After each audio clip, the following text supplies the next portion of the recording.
রোগীর মতোই রুগ্নদশা কুষ্টিয়া সদর হাসপাতাল। যত্রতত্র ময়লা আবর্জনা থেকে ছড়াচ্ছে দুর্গন্ধ, ব্যবহার অনুপযোগী বাথরুম আর চিকিৎসা সেবা প্রার্থিত রয়েছে ভোগান্তির অভিযোগ। কুষ্টিয়া প্রতিনিধি আল মামুন খান রাব্বির রিপোর্ট। কুষ্টিয়া 250 শয্যা বিশিষ্ট জেনারেল হাসপাতালের ব্যবহার উপযোগী বাথরুম এখন ময়লার বাঘার। একই অবস্থা হাসপাতালে, ভবনের ভিতরে ছড়াচ্ছে দুর্গন্ধ। গুরুত্বপূর্ণ জরুরি চিকিৎসার টেস্ট করতে হয় বাইরের ক্লিনিক ডায়াগনিক সেন্টারে।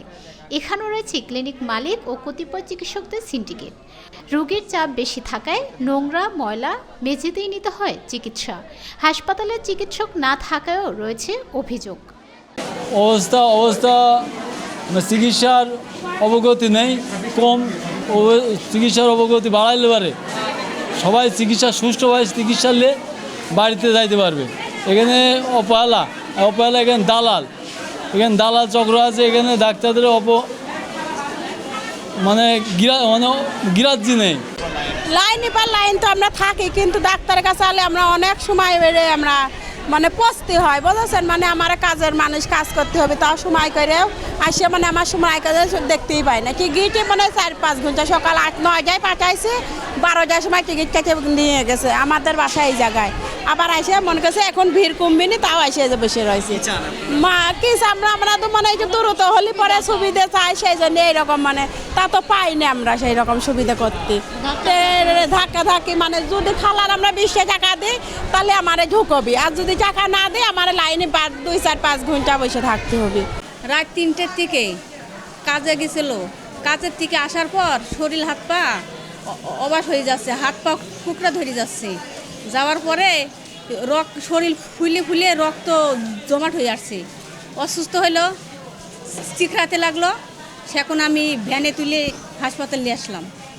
বেড পাইনি, ভিতরে জায়গা নাই, ডাক্তার এখানে দিল, বেড পাইনি। এখন এখানে নিয়ে এসে সুস্থ করতেছি। অসুস্থ হওয়ার পর এখানে নিয়ে আসার পর এই জায়গা বিভাগে দেখানোর পর রিসিপ্ট লিখে দিল। ডাক্তার আসার পর আমরা দেখি এখানে হবে না, ওই কম পয়সা আছে, ওই জায়গা যাই আমরা রিপোর্ট করতে দিলাম। এর এখনও রিপোর্ট আনা হয়নি। হাসপাতালে হলো না, হাসপাতালে দিয়ে নাই আমার ডাক্তার ডাইরেক্ট লিখে দিলে ওই জায়গায় চললাম। আমার কাছে যেটা সবচেয়ে বেশি অসুবিধা হয়েছে, ডাক্তাররা বা নার্সরা ট্রিটমেন্ট করতেও দ্বিধাবোধ করতেছে, আসতেই পারতেছে না। আর কীভাবে দেবে সেটা হচ্ছে একটা রুগীর সাথে আমি ওই যে বললাম না, 15টা 20টা 25টা করে দর্শনার্থী। কীভাবে একটা নার্স এসে সেবা দেবে, কীভাবে একটা ডাক্তার এসে সেবা দেবে? এখানে ওই দর্শনার্থীরা একটাও কথা শুনছে না। আমার কাছে ভালো হতো যে এই যে দর্শনার্থীদের জন্য যে রুগীদের যে একটা জ্বালা হচ্ছে, দর্শনার্থীরা বুঝতেছে না যে আমরা রুগীকে মেরে দিচ্ছি। এই পরিবেশটা আমি ভালো চাই। লাইট নেই, তার গরম ফ্যান নাই, তার টয়লেটে গেলে বা টয়লেট ভরা, খুব কষ্টকর ব্যাপার, যাইতে পারতেছি না। এইগুলো ঠিক করতে হবে, এগুলো ঠিক চাই, যাতে অন্য কোথাও না যেতে হয়। আসি 2 পয়সা বাঁচানোর জন্য, সেই 2 পয়সা যদি খরচ করে আমরা বাইরে যেয়ে যদি করে আসি, তাহলে আমাদের কিসের উপকার হচ্ছে? বসে আছি, এখানে জায়গা নাই, বাসা নাই, ফ্যান নাই, বাল নাই, কি অবস্থা, দুর্গন্ধের মধ্যে বসে আছে। জায়গা নাই বলে, জায়গা থাকলে তো এখানে বসে থাকতাম না। এত পরিমাণ রোগীর চাপ, এই জন্যই বসে আছে।